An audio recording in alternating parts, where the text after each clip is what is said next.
Ang mabuting balita ng Panginoon ayon kay San Mateo. Noong panahong iyon, sinabi ni Jesus sa kanyang mga alagad,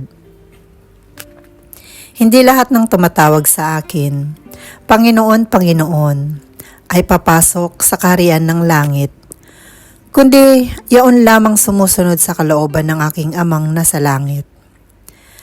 Kaya't ang bawat nakikinig at nagsasagawa ng mga salita kong ito ay matutulad sa isang taong matalino na nagtayo ng kanyang bahay sa ibabaw ng bato. Umulan ng malakas, bumaha at binayo ng hangin ang bahay na iyon, ngunit hindi nagiba sapagkat nakatayo sa ibabaw ng bato. Ang bawat nakikinig ng aking mga salita at hindi nagsasagawa nito ay matutulad sa isang taong hangal na nagtayo ng kanyang bahay sa buhanginan. Umulan ng malakas, bumaha at binayo ng malakas na hangin ang bahay. Bumagsak ang bahay na iyon at lubusang nawasak." Ang mabuting balita ng Panginoon.